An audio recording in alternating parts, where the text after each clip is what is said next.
Good morning and welcome to Fox 29 News Now on this Monday morning, March the 11th. I'm going to take you right over to developing this morning. We're learning more about a fire in North Philadelphia. Officials say tires are to blame for the blaze that spread to a nearby auto repair shop and other businesses. Lauren Johnson was at the scene this morning and filed this report.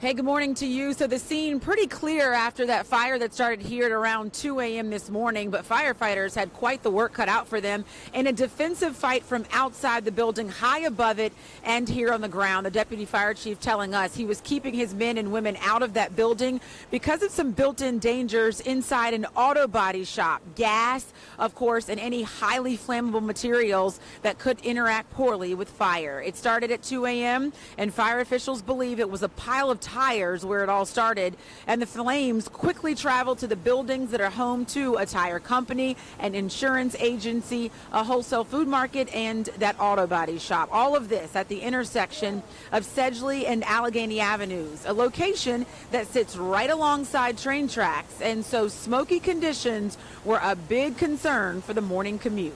We're not concerned about the flame extended to the tracks. We're concerned about visibility for the engines passing through the smoke. So we've requested SEPTA Regional Rail and Amtrak to respond, and they are on scene and they're aware of it.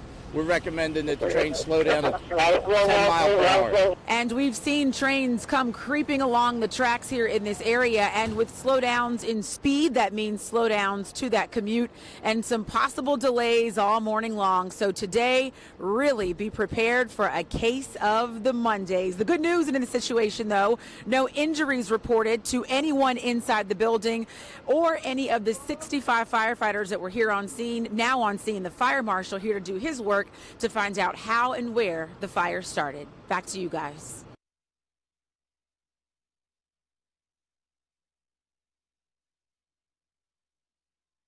A New Jersey Transit police officer is caught roughing up a man at the Trenton station. Sabina Kirikos was outside the Trenton Transit Center with more this morning. Yeah, this video is getting a lot of attention online. The most disturbing aspect about this video is that the man on the ground appears to offer no resistance to the officer. He's lying motionless as he is thrown and shoved to the ground. So let's go to the video, and you're actually going to hear part of what the officer is saying to the man. Let's listen. Get up and get out. Get up and get out now. So that officer yelling at the man to get up and get out, obviously trying to move him away from the transit center. The man does not respond, and the officer, as you can see in that video, he drags him around on the ground several times, picks him up, and slams him face down at some point into the pavement. He also hits the man at least once from what we can see in the video. And again, that man continues to lie still on the ground right up until the very end, when he appears to move his arms up towards his upper body, presumably to try to cover his face and his head. Now, the video was taken by a commuter who says it happened around 10:45 Saturday evening. She says she didn't see what happened before that video. All she saw was the man lying on the ground with the officer standing on top of him. Now, we did speak with the NJ Transit Police. They tell us that they are thoroughly investigating. We reached out to them again this morning. We haven't heard back.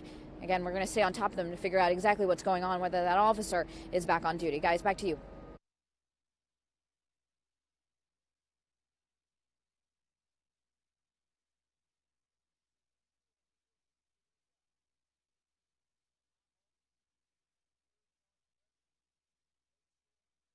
Yeah, this video is...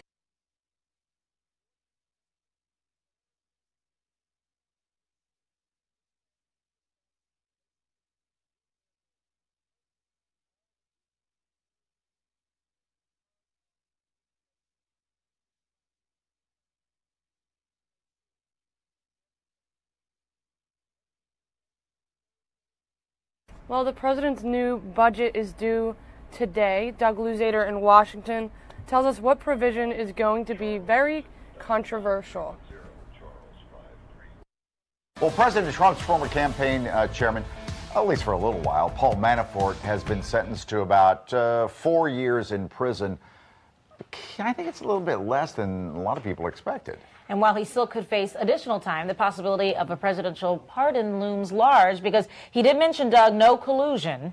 And I'm sure that's what, the president wanted to hear. No collusion, and certainly that was welcomed at the White House. The thing about Paul Manafort is he's probably somewhat relieved this morning. He's got to be. I mean, he could have had a much more severe sentence, but he is certainly not out of the woods. Paul Manafort, using a wheelchair in federal court, said he was humiliated and ashamed just before the sentence was handed down. But it could have been so much worse.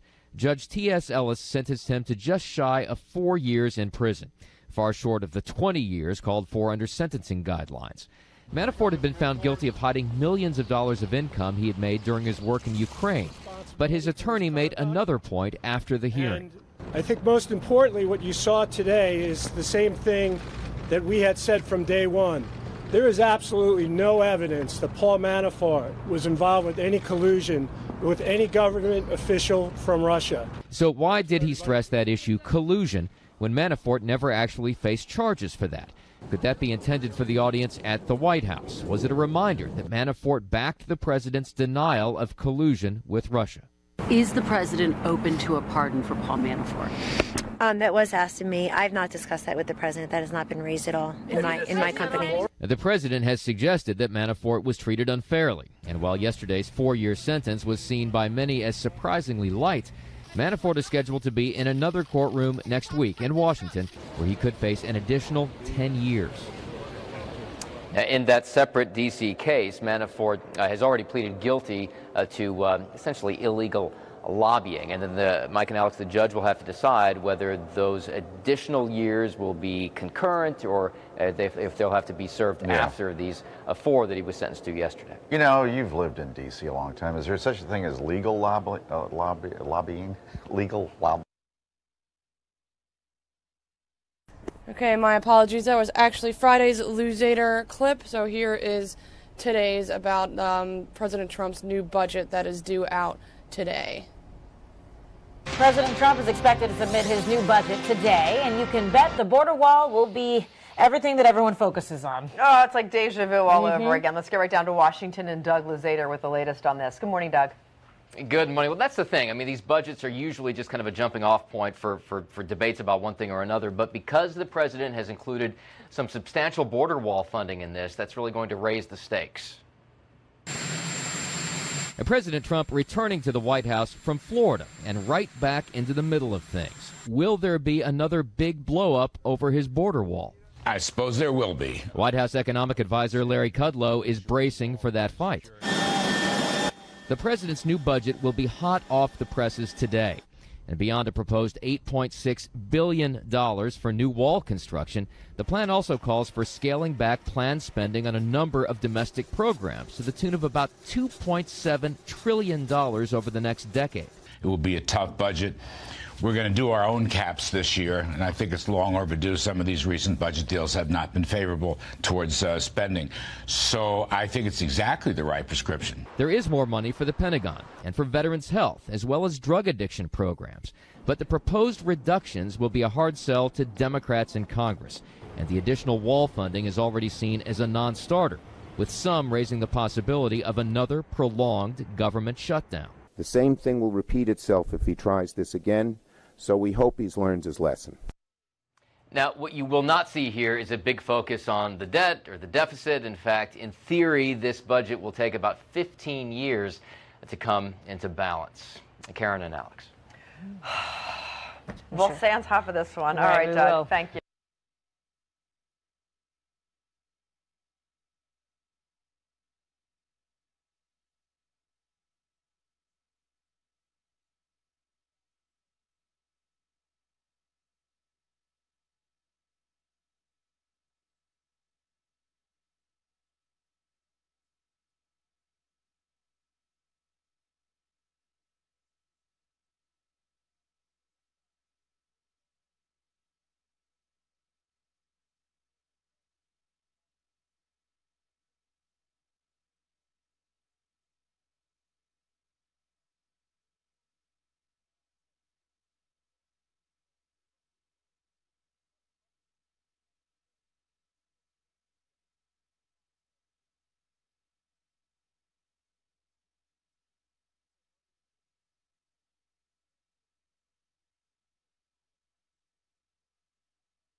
So I'm going to take you live over to our Kelly victims' family. News are going on right now in Decatur, Georgia.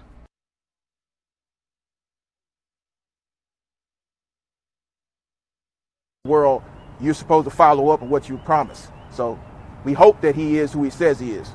How are your daughters doing, ma'am, after talking to their sister? How are they doing? They're, like I said, we've been in this fight for 2 years. They're holding up. They are disappointed. My youngest daughter, she doesn't talk about it much, but we try to keep her understanding on her level. And my oldest daughter, she's holding up pretty good also, but they miss their sister dearly. There was speculation, ma'am, about why she hesitated and ended the call once she heard her younger sister's voice. What do you think? Without getting into too much of how isolation and cults work, Mr. Kelly has programmed the girls to go against anybody that goes against him, but he doesn't program them to go against younger siblings or sisters or younger kids, because in his words were they don't know as much as adults know.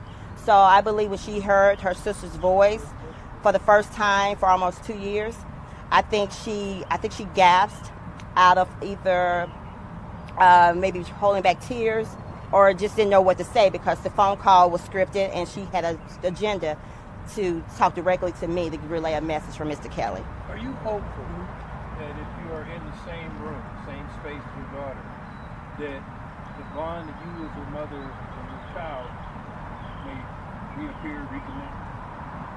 I'm hopeful, but at the same time, due to all the trauma that's taken place over the few years and the manipulation tactics that Mr. Kelly has used, it might take some time, and we're prepared to get the proper counseling with psychologists to rebuild that relationship. Doesn't that require Joycelyn being willing to meet with her? And what kind of guarantee do you have that one meeting with her is going to make her say, okay, Mom and Dad, I'm coming home? We have no guarantees. And I think what people need to understand is there's no greater love than the love of a parent to a child. So they're prepared for whatever the results would be for a meeting with Joycelyn. We fully expect that the meeting will produce more evidence that she wants to be with her family and have some line of communication. I mean, if she's in a consensual relationship with Mr. Kelly, there's no reason for her to not to have some line of communication with her family. So we're prepared for all outcomes. We just want that meeting, and we want it as soon as possible. Tomorrow's open, Wednesday's open, Thursday's open. Well, I take that back. You got to be in court Wednesday. So Thursday's open, Friday's open, the weekend is open. Usually make her available. I want to say one more thing. Interview with Mr. Kelly there. No. I want to reiterate one more thing. Mr. Kelly is now portraying just having two girlfriends live in the house. When we first initially spoke out against what we knew what Mr. Kelly was doing, it was approximately 5 or 6 living girls, all being controlled by Mr. Kelly, living under less than normal circumstances and conditions. And how do you know that? I know that few girls have no longer with him. I won't say their names, but a few are no longer with him. His assistant, Miss Cheryl Mack, was his assistant for years, and she was one of the women that was in charge of the girls, as well as Diane Copeland. And what are those ladies saying to you about your daughter? Well, see, we have our own independent investigation, so we're not going to go into statements. Again, there are 2 ongoing investigations and 1 potential trial, and so we do want the community and everyone to know that there are certain things we cannot release because we want to make sure we ensure the integrity of an investigation. But we've spoken to quite a few people, a lot of which reiterate what we're saying, and a lot of which we've turned over to law enforcement. Could you tell us a little bit more about those folks, without telling us who they are? What are people telling you that makes you sure that Joy wants to talk to you guys again and really reconnect? Well, if you heard the statement of Dominique Gardner to Gayle King, she corroborated everything that we're saying, and Dominique was the last individual that got out of the house. So we're in the process of making contact with her lawyer and interviewing her directly, but that's corroboration in and of itself. She said basically that everything that the parents are saying is the truth. They have been coached and practiced on video what to say to the parents and what to say to the media, and that Mr. Kelly has done those things in the past. This is the direct quote from Gayle King from what she spoke to Dominique Gardner. So that's just a little bit of it. If you need the video clip, I can provide it. Without getting into the investigation too much, Ms. Savage had mentioned that we know for a fact that those are not her words. She has said something different before. Are you getting that from witnesses? No, we're getting that from audio recordings that we have. So what we would say at this point, if people want to continue to leak audio, it can go both ways. We are prepared to fight this in a court of law in the appropriate venue, but individuals are using bloggers and social media to put out misinformation. Please stop. Honor your word and make sure that Joycelyn Savage sees her parents. That's the best thing that can be done. So you're saying you have audio of Joycelyn saying something different than what she said in front of camera? I have audio of a lot of people saying something different than what they're saying on camera. This is not a witch hunt. This is not an attempt to do anything but bring the truth out. You can go on national TV all day long. That doesn't change the facts and the DNA and the witnesses. Would you say one of your goals in having this meeting is to try and get Joycelyn to meet Mr. Kelly? No, our goal is to establish a relationship. If she decides willingly to leave Mr. Robert Sylvester Kelly, that's on her. But we want to establish a relationship back with her family and then move from there. Do you believe that she actually loves him like she said in the interview?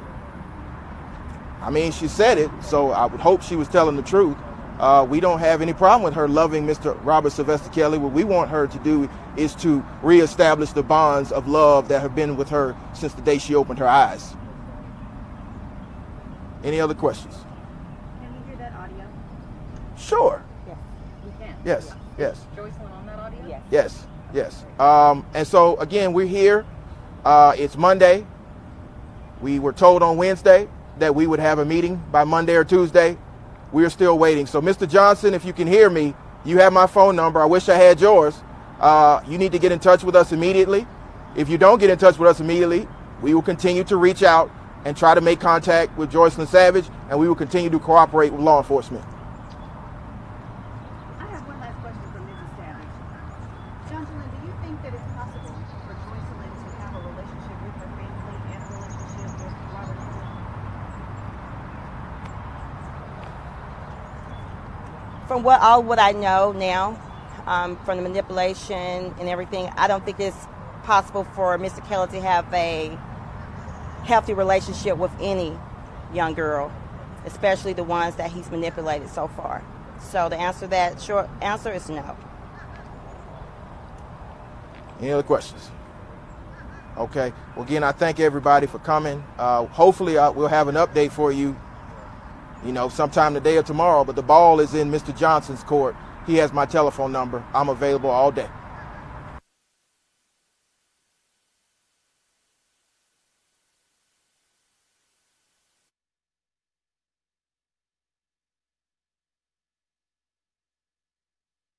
Once again, those were the attorneys for the family of R. Kelly's alleged victim.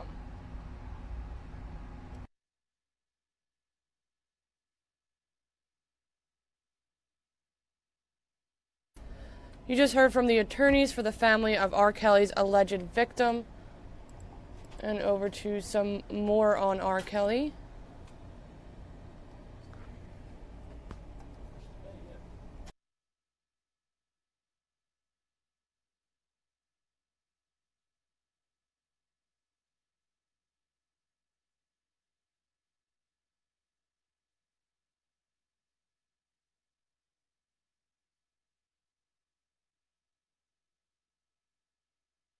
Well, could there be a third R. Kelly tape? Attorney Gloria Allred is now representing a Pennsylvania man claiming to have found a video of R. Kelly sexually abusing girls. Her client, Gary Dennis, says he was cleaning out his videotape collection when he stumbled upon something labeled R. Kelly. At first, he thought it was a recording of the R&B singer in concert, but Dennis says he saw something much different. Steps to provide potential evidence to the authorities. To my shock and surprise, R. Kelly appeared to be on the tape, but not in concert. Instead, he was sexually abusing underage African American girls. Dennis says he can't remember how he got the tape. Meanwhile, Gloria Allred says she's not 100% certain that the man on the tape is indeed R. Kelly. And Kelly's attorney says it's not him. R. Kelly currently faces 10 counts of aggravated criminal sexual abuse.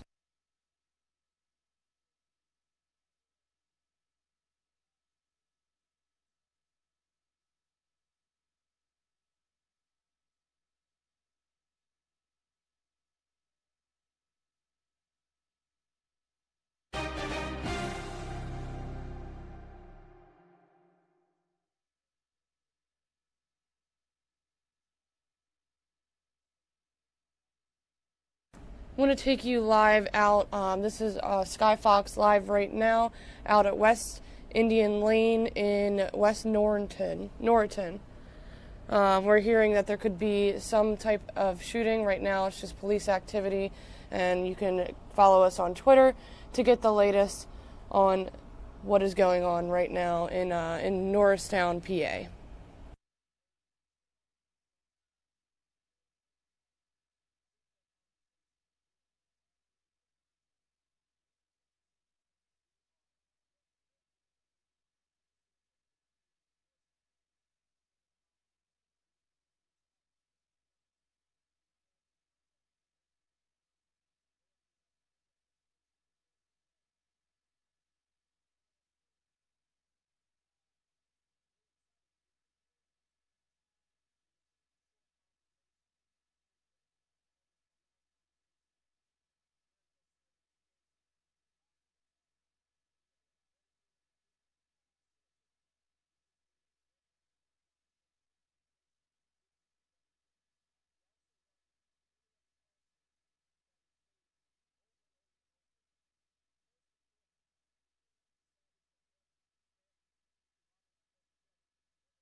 Once again, that was just some breaking news we have going on right now. Our Sky Fox is live over Norristown, PA.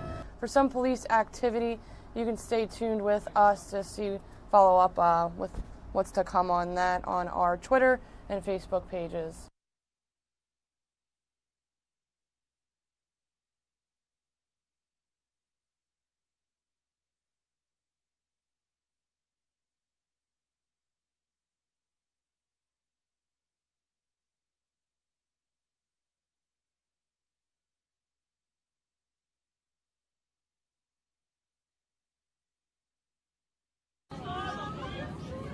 "29 people are injured after their flight hit severe turbulence on its way to New York City. On Saturday, the Turkish Airlines plane hit the unstable air as it flew over Maine on its way from Istanbul to JFK. The crew declared an emergency. Ambulances were waiting for the plane when it touched down. Injuries range from bumps and bruises to a broken leg.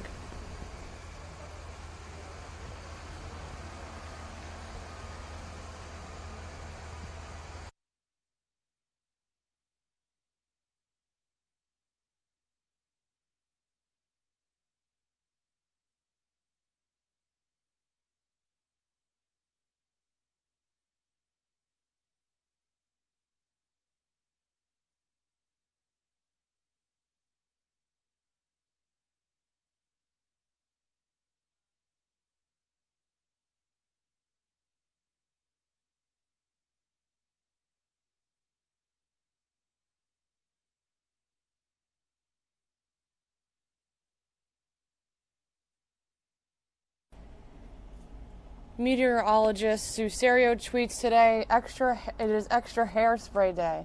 With the return of sunshine, we'll also get some gusty winds.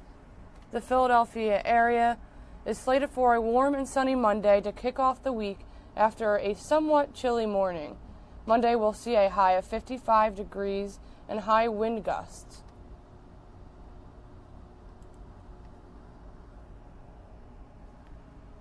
Temperatures will fluctuate between the 40s and high 50s for Philadelphia and the surrounding area for the remainder of the week.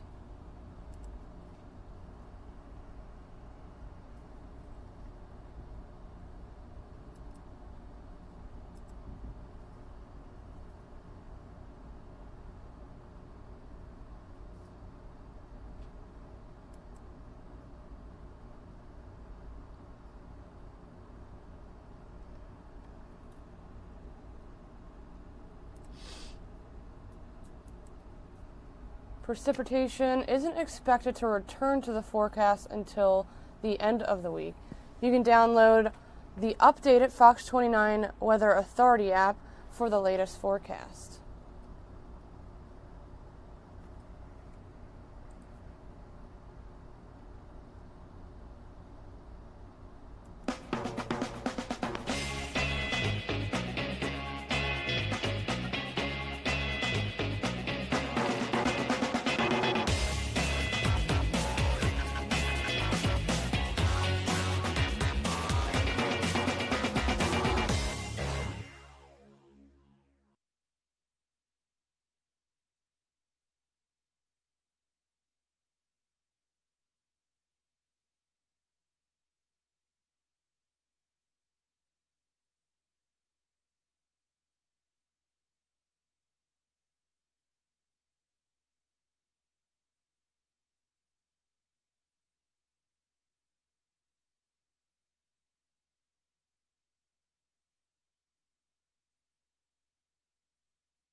A Philadelphia attorney hoped to be a role model in his community.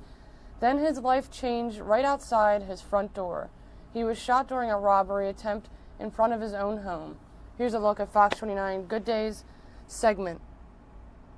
Well, sadly, it's a story that we report on every day about shootings that happen in this city. Well, it happened to attorney Spencer Hill, and it happened to him just last week. Here's his story. The 37-year-old attorney was on his way home in West Philadelphia when he was shot in the stomach by a man he didn't know. The husband and father moved to this neighborhood with his family back in 2014, and they had hoped to spend many years here. Sadly, that's no longer the case. The family is now temporarily living in an apartment that his employer is paying for until they can find a new home. The reason? They don't feel safe in the community they once loved. And so now I'm here with Spencer Hill and his wife, Keisha. Good morning to both of you. Good morning. Thank you for having us. Of course. First, how are you doing? And where were you shot? So I was shot just below the chest and the abdomen. I'm still a little sore physically, but you know, I'm up, I'm walking around, I'm doing okay, but I'm emotionally hurt. Emotionally? What are your thoughts emotionally? I mean, you've lived in West Philly since how long? We moved in the house in 2014. It was our first house. First house. So emotionally, how are you taking all this? Well, it's tough. I mean, we love our neighbor, we loved our neighborhood, and we didn't think anything like this would happen. So the fact that someone who we think lives in the neighborhood, and one of the people that I would bend over backwards to try to help would do this. It bothers us. So walk me back to what happened that night. You got off the train, and then what happened? So I got off the 42 bus at 52nd and Spruce, and it's just a short, 5-minute walk from the bus stop to the house. So I took that walk, and when I turned onto my block, there was a guy who said, hello. He said, "What's up?" in a greeting manner, and I said, "What's up?" back, and kept walking. I got maybe 3 or 4 doors from my actual house, and I heard someone charging up behind me. So I turned around, and took a defensive posture, and there was a second of silence and then a gunshot. Just like that? Just like that. And then what do you remember? He ran off, or what did you do? So I remember being, shocked and surprised, and I was like, it was like screamed out, "He just shot me. Like, did he really just shoot me?" And I ended up on the ground. I don't remember how I fell or if the bullet took me down, but I ended up on the ground, and I saw his shoes and his jeans running off into the street. And Keisha, because this happened literally at the front door, and Keisha, you were home. I was home. So you heard this happen? I had just went upstairs. I heard a pop. I pulled the curtain back. I saw the individual running down the street. Picked up my phone and started running down the steps because I knew he was getting ready to come home. I did hear someone yell, but I didn't recognize it to be my husband's yell. So halfway down the steps, I'm coming down, he's coming in the house, and he said, "Someone shot me." And then what was your reaction? I mean, I'm sure you were in shock as well. I just was like, "Ah, where?" Because we didn't see any blood at first. Right. There was nothing there. He laid across the sofa, and as we pressed on him, we started to see blood. So. And even though this happened, I mean, so close and you were home, you both didn't get a good look. Because he's still out there, the man who did this. Yes, he is. And even though you're an attorney, you don't think it has anything to do with any of the cases that you've worked on? No, I don't think so. I haven't worked on any criminal cases or anything like that. I haven't worked on any cases that would involve anyone from the neighborhood. So I doubt seriously that it would have anything to do with any cases. And why do you believe that it was someone in the neighborhood? Just because he happened to be there, or? Well, just because he was there, and when he ran off, he ran toward 53rd Street. He didn't jump in a car, so that would lead me to believe he was on foot, which means he knows the neighborhood. And what made you guys want to move to West Philly? 'Cause I know you talk about you guys once loved the neighborhood so much. What was it that made you want to move there? Because West Philly is a beautiful place, and there's lots of great people there. Right. So my wife grew up in West Philly, not too far from where we live, and that was one. We had family close to the area, and two, it was a great neighborhood. I mean, we got our property at a reasonable price, and our property value has already increased in the 4 or 5 years since we lived there. It's really close to public transportation. Neither one of us drive. The shops on Baltimore Avenue, multicultural diversity in the neighborhood. So there's a lot of great things going on in West Philly. But this, it's too much. I mean, to be shot in front of the house and the guy still be out there, I just don't think it's safe to have my family still live there right now. So you have a 13-year-old son. How is he taking all of this? Oh, well, he's 13, so he's tough, or he's trying to be tough. But I know he's sad. Yeah, he's sad. And I think more than anything, he may be scared as well. I mean, because he goes to school by himself, he comes home by himself, and to not know who did this or where they are puts all of us in fear.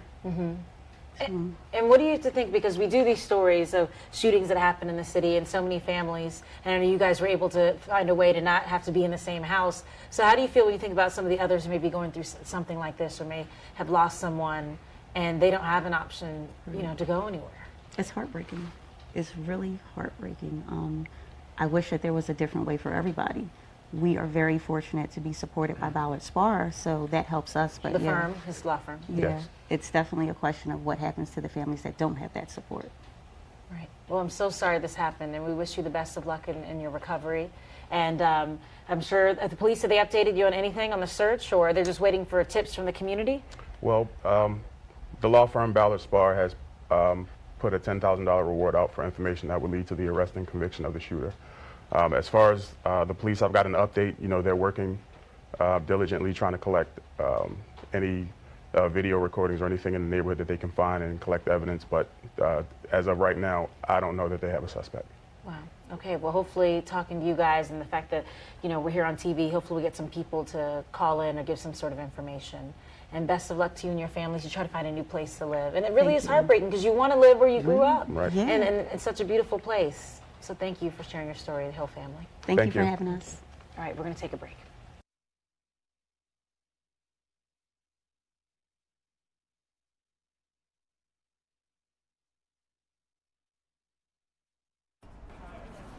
While developing this morning, a man shot and killed while walking his dog in East Germantown.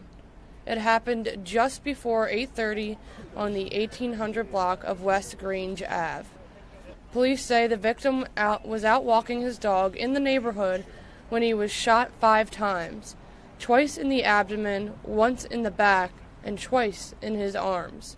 Officials say people living in the area heard what happened and called for help. Police rushed the victim to Einstein Hospital, where he died shortly after. So far, no arrests have been made.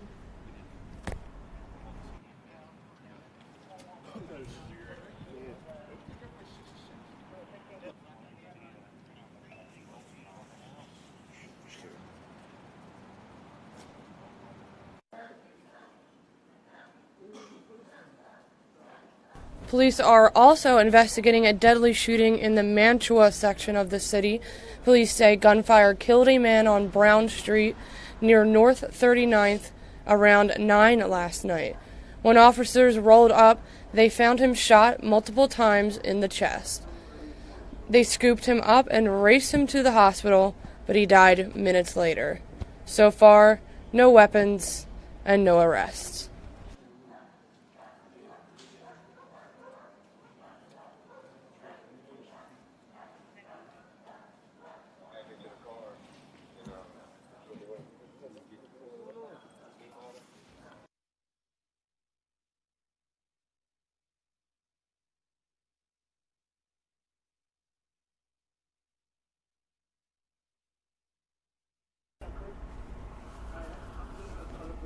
Police say they have found the naked gunman and have him in custody. Officers say around 9:30 last night, the naked man was running around Belmont Avenue near Belmont Mansion Drive, firing off shots. This is in Fairmount Park. Thankfully, no one was hurt. Police found the suspect's clothing, wallet, and cell phone all at the scene.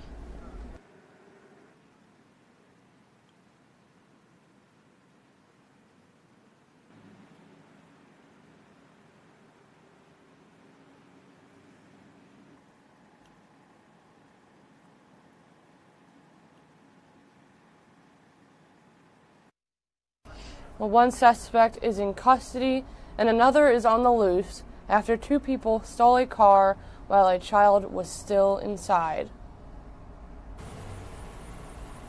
The 5-year-old child is safe this morning. His mother says she ran into a restaurant at 60th and Lansdowne Avenue in West Philadelphia while he was sleeping.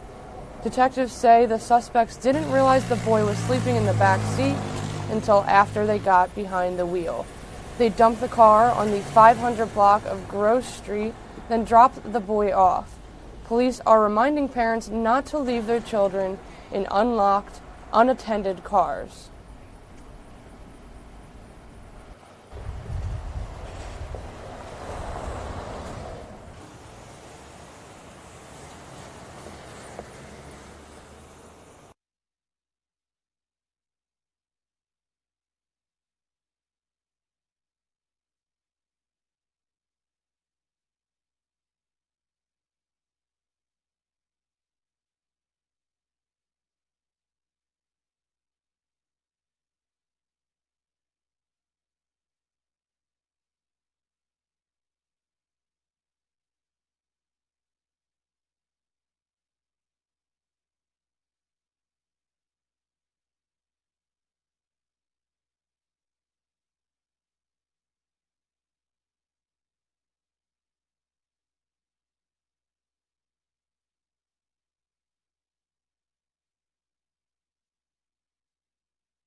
Well, out in Bucks County, a Bensalem man has been charged with shooting and killing his roommate.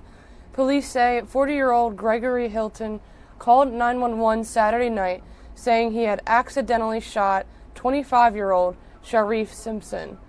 The victim's body was found inside a bedroom of their unit at the Creekside Apartments.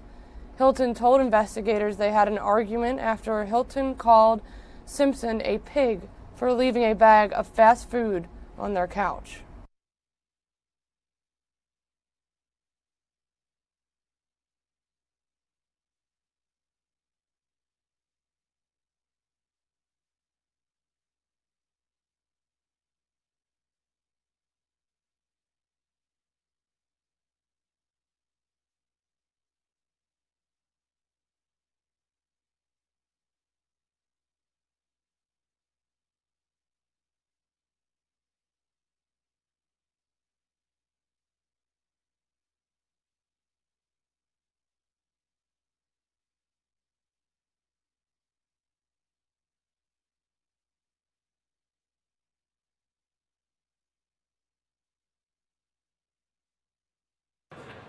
Well, today will mark the 6th day in a row for the transit officer strike. Right now, 49 SEPTA supervisors have been fulfilling 12-hour shifts to patrol the transit system. But the SEPTA system, usually protected by 178 transit officers. In Philadelphia's SEPTA police union has been negotiating through the day and into the night, trying to come to terms on a new contract with the transit authority. A deal has still not been reached as of Sunday night. The unions say they are confident they can get a deal closed very soon.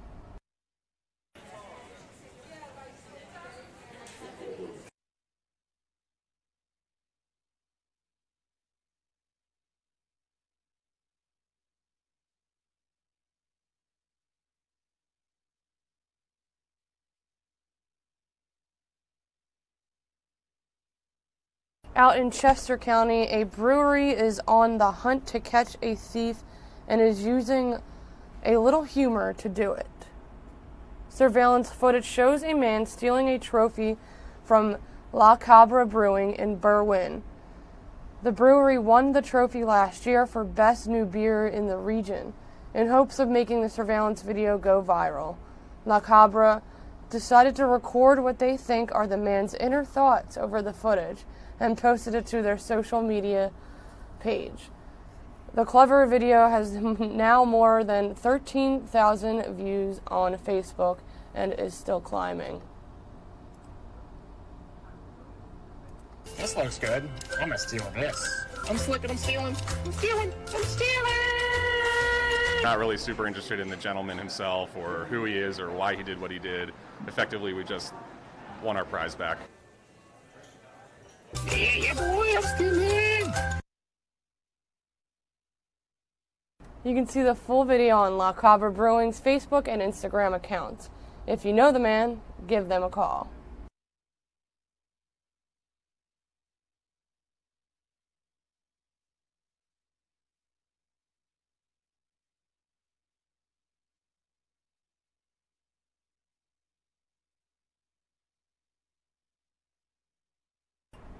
Well, how are you feeling this morning after losing that 1 hour of sleep? Many people say it takes them a few days to adjust to the change. And our Dr. Michael Sigliano says it's what can happen in those few days of adjusting that worries him. Dr. Mike says times have changed. I think it's an old tradition that doesn't serve anyone. It doesn't increase productivity, and it increases the risk of health problems, including car accidents. You mess up those circadian rhythms, you're going to have a problem, and that's what we think increases the risk of stroke, heart attack, and a lot of other problems that we see.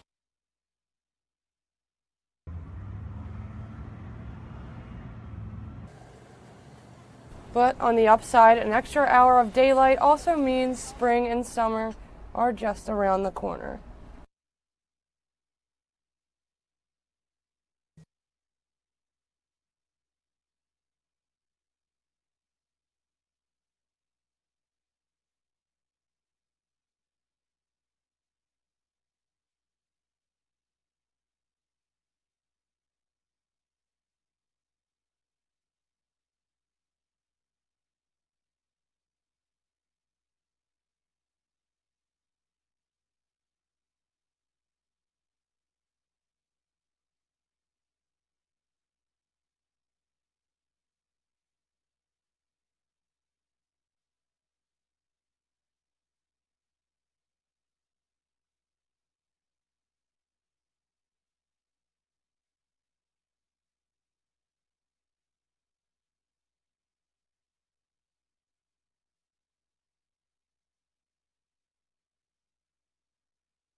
A new document is needed to travel from Europe to America, or America to Europe.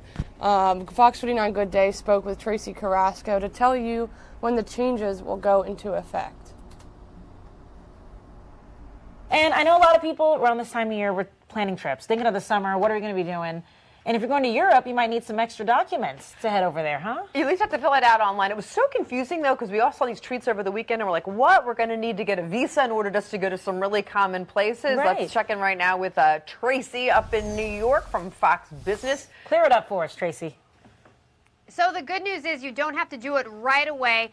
The new rules don't take effect until January 1st, 2021. But yes, U.S. citizens traveling to several European Union countries, you're going to need another document. It's called the European Travel Information and Authorization System. So what you need to fill out this document, you're going to need a valid passport, an email address, a debit or credit card, and you're just going to have to answer some basic security questions. So the EU saying that the reason they're doing this, of course, to improve security. So as far as the countries go, 22 EU countries, including several popular tourist destinations, France, Italy, Germany, and Spain, just to name a few. All right, one more thing to do. I guess it's a sign of the times in today's world. And how long will it last again once you fill it out?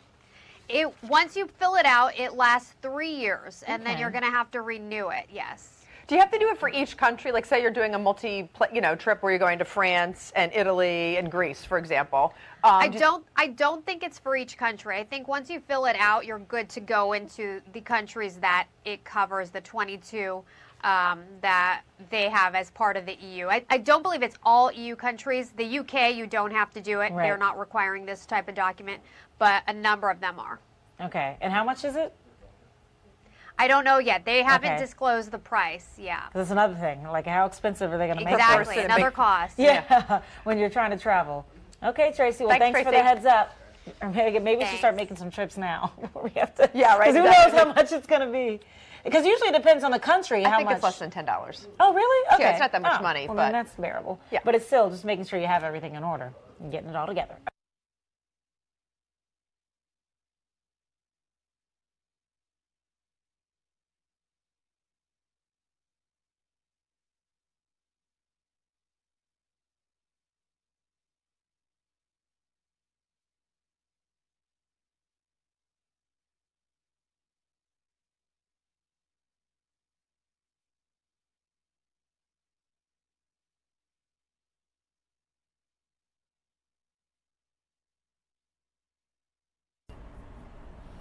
Police are investigating after two 17-year-olds were found dead inside a Wilmington, Delaware home. Around 5 a.m. Monday morning, officers responded to a home on the unit block of West 26th Street, where the victims, a boy and a girl, were pronounced dead at the scene. No further details have been released at this time. This is an ongoing investigation. Anyone with information about this incident is encouraged to contact the Wilmington Police Department at 302-576-3990. Tips can also be sent to the Delaware Crime Stoppers at 1-800-TIP or 1-800-TIP-3333 or online.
Dr. Jen Caudle joined us on Fox 29 Good Day this morning to talk about Whoopi Goldberg, who says she's lucky to be alive.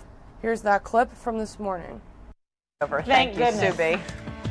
8:16, Whoopi Goldberg has come out saying she's lucky to be alive. So, she's obviously on The View, and so she revealed last week that she'd been really, really sick. We knew there were some words she maybe would step in at the last minute and do the oxygen. She's like, no, I'm sick. Well, it turns out she had pneumonia and sepsis. She says that she came very close to leaving this earth, and we've had a lot of other recent cases with big celebrities that have come down with pneumonia, gotten really sick.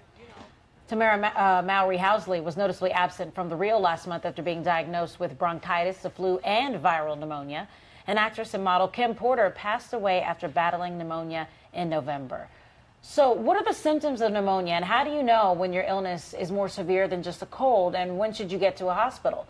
We want to bring in Dr. Jen Caudle now. Good morning to you. Good morning, guys. How are you? A lot of people, when they saw that message from Whoopi Goldberg, they were like, my goodness, how did it get to that Well, point? that's actually what I was saying. My goodness. It sounds like the pneumonia was really bad. She was hospitalized for it. And then she also had something called sepsis, which is a whole body response to a severe infection that can be actually life-threatening. Sometimes we then get bacteria in the blood, we get low blood pressure, our heart rate goes up. It sounds very, very severe. It was severe. So, no, I'm glad she's raising awareness about this. That's what I'm really happy about. So how do you know it's just not a cold? Because I thought I had pneumonia when I was sick for like 10 days. I felt all the kinds of way. But how do I know that it's not actually pneumonia? Pneumonia is a little bit different. And that's a really good question, right? Because we often ask, what's the difference between a cold? What's the difference between a cold and a flu and pneumonia? Pneumonia is a little bit different because people often feel short of breath.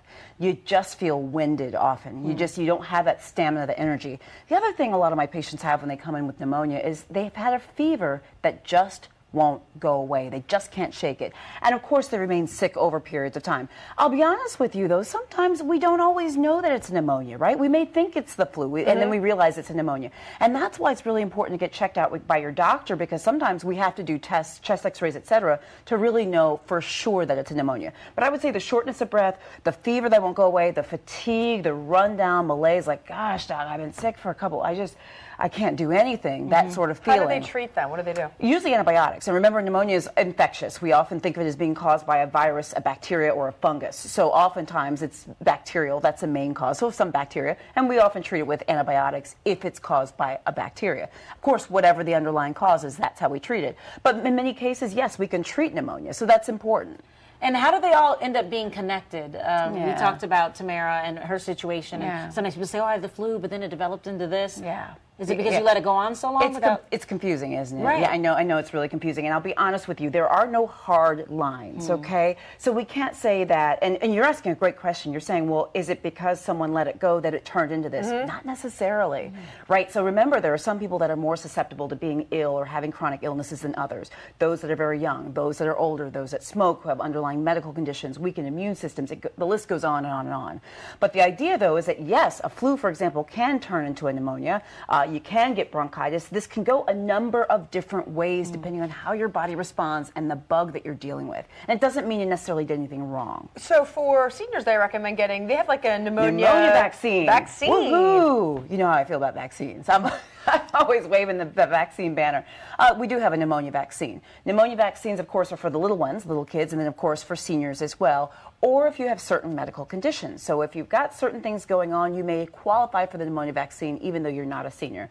I think that I don't want people to be confused. Like, pneumonia is very, very serious. And this is the thing, because a lot of people say, well, so what am I supposed to do? What am I supposed to do? And how do I know then if I have this or I'm going to end up in the hospital like Whoopi Goldberg? And what I would say is this, okay? Let's say you're sick. You come down with a cold, stuffy nose, whatever. If it feels more severe than it should, you're struggling more than you should, short of breath, fever, whatever, it's not going away. You're a little worried. That I might be too. Right, go to like an urgent clinic or something, just get it checked or your out, family go to the doctor. Have someone check you out, because we can do the lab tests, we can run the chest x-ray, and get it figured out once and for all. We can try to figure it out. Thank you, Dr. Jem. We really appreciate it. Thank you for breaking it down for us. Okay.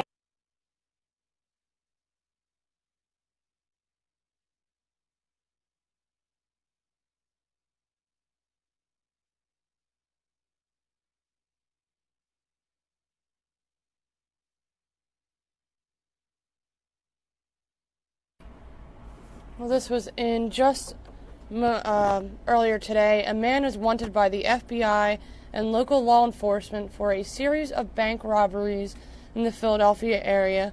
They say he has been captured. They announced it just earlier today. Michael Edmondson, age 50, faces several charges in connection with the alleged robberies. Surveillance video showed Edmondson as he handed a teller a threatening note demanding money at a Wells Fargo bank in Trevose on February 19th. Authorities say he also robbed a Wells Fargo in King of Prussia and is under investigation for another bank robbery in Philadelphia.